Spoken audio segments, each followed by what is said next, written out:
విజేత బెంగాల్. ఫైనల్లో బెంగాల్ 1-0తో కేరళపై గెలిచింది. బెంగాల్ జట్టు సంతోష్ ట్రోఫీ గెలవడం ఇది 33వ సారి. ఆంధ్రప్రదేశ్ కొత్త సీఎస్గా విజయానంద్ బాధ్యతల స్వీకరణ. తాజా మాజీ సీఎస్ ఉన్నతాధికార శుభాకాంక్షలు. సీఎం చంద్రబాబుతో మర్యాదపూర్వకంగా భేటీ. ముఖ్య కార్యదర్శులుగా సురేష్ కుమార్, ఆరోగ్య రాజ్. కార్యదర్శులుగా కార్తికేయ మిశ్రా, వీరపాండియన్, శ్రీధర్. తెలుగు తల్లికి జలహారతి. రాష్ట్రం దిశ మారుస్తుందని సీఎం చంద్రబాబు దృఢంగా విశ్వసిస్తున్నారు. గోదావరి జలాలను పోలవరం డ్యాం నుంచి బనకచెర్ల హెడ్ రెగ్యులేటర్ వరకు తరలించే ప్రతిష్టాత్మక ప్రాజెక్టుకు తెలుగు తల్లికి జలహారతి. దీనిపై సీఎం చంద్రబాబు సోమవారం మీడియా సమావేశంలో సవివర ప్రజెంటేషన్ ఇచ్చారు. 2025 ఈ ఏడాది ఫుల్ జోష్. ఫిబ్రవరిలో ఆసియా వింటర్ క్రీడలు. మార్చి మహిళా హాకీ జాతీయ championship. April Japanese grand prix 1. May Miami grand prix. June US opens. August మహిళల one day world cup. September world athletics championship. October Singapore grand prix. November world banking cup final schedule. Kerala నర్సుకు యెమెన్లో మరణశిక్ష. 2022 మార్చిలో ఆమె అప్పీలును appellate court తిరస్కరించింది. 2023 నవంబర్లో ఆ దేశ సుప్రీంకోర్టు ఆ తీర్పును సమర్థించింది. పీఎం కిసాన్ ఇక 10,000 రూపాయలు ఏడాదికి ఇస్తున్న 6,000ను పెంచిన కేంద్రం. తెలుగు తల్లికి జలహారతికి కేంద్రం 40,000 కోట్లు ఇవ్వగా ఇంకో మరో 40,000 కోట్లు జలహారతి ప్రాజెక్టుకు సమీకరించాల్సి ఉంటుంది.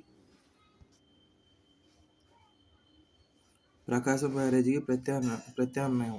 జలహారతి ప్రాజెక్టు తొలి దశలో పోలవరం కుడి కాలువ నుంచి గోదావరి జలాలను విజయవాడ నగరంలోని ప్రకాశం బ్యారేజీలోకి తరలించాలని, అక్కడి నుంచి నాగార్జున సాగర్ కుడి కాలువకు తీసుకెళ్లి కొత్తగా నిర్మించే బొల్లాపల్లి రిజర్వాయర్ను నింపాలని తొలుత అనుకున్నారు. అయితే ఇప్పుడు అధికారులు ప్రత్యామ్నాయాలు ఆలోచిస్తున్నారు. బ్యారేజీలోకి కాకుండా మరో మార్గం ద్వారా నీటిని తీసుకెళ్లాలని యోచిస్తున్నారు. ప్రకాశం బ్యారేజీ నుంచి 60 కిలోమీటర్ల దూరంలో నాగార్జున సాగర్ కుడి ప్రధాన కాలువ ఉంది. అందులోకి గోదావరి జలాలను తీసుకెళ్లాలి. ఇప్పుడు సాగర్ కాలువ ప్రవాహ సామర్థ్యం 10,000 క్యూసెక్లు మాత్రమే ఉంది. దీనిని 30,000 క్యూసెక్లకు విస్తరించాలని తాజాగా భావిస్తున్నారు.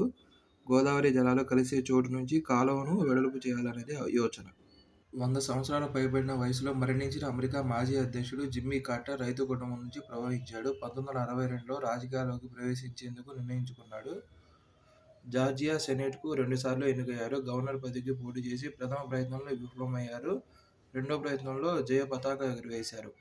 ఈ సందర్భంలో ఇరానియన్, జూయిష్ మూలాలు ఉన్న డేవిడ్ రబ్బాన్ తన విమానంలో కార్టర్ను ప్రచారానికి రాష్ట్రమంతటా తిప్పాడు.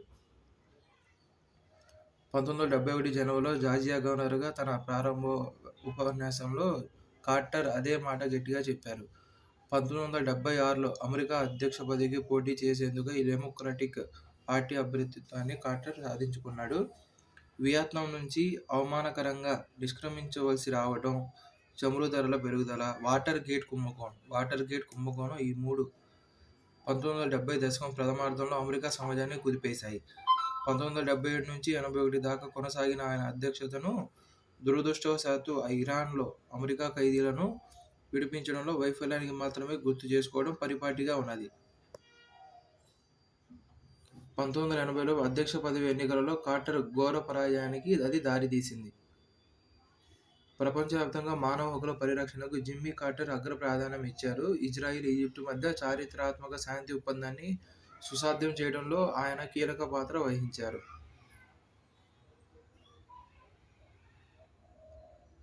ప్రధాని మన్మోహన్ సింగ్ 1993లో జరిగిన స్టాక్ మార్కెట్ కుంభకోణంపై నియమించిన జేపీసీలో తనపై వ్యాఖ్యలు చేసేందుకు జైపాల్ కారకుడని తెలిసినప్పటికీ ఆయన జైపాల్తో సన్నిహితంగా కొనసాగుతూ తన ఆలోచనలను పంచుకునేవారు. రామ్ నివాస్ మీర్దా చైర్మన్గా ఉన్న ఈ జేపీసీ మన్మోహన్ సింగ్కు క్లీన్ చిట్ ఇచ్చినప్పటికీ స్టాక్ మార్కెట్లో ఉత్థాన పతనాలను పట్టించుకోకుండా ఆర్థిక మంత్రి మొద్దు నిద్రలో ఉండడం సరైంది కాదనే వ్యాఖ్యను జైపాల్ చేర్చారు. జైపాల్ వాడిన స్లంబర్, మొద్దు నిద్ర అనే పదం మన్మోహన్ సింగ్కు బాధ కలిగించింది. తన పదవి రాజీనామా చేశారు. కానీ పీవీఐలకు నచ్చజెప్పి రాజీనామాను తిరస్కరించారు.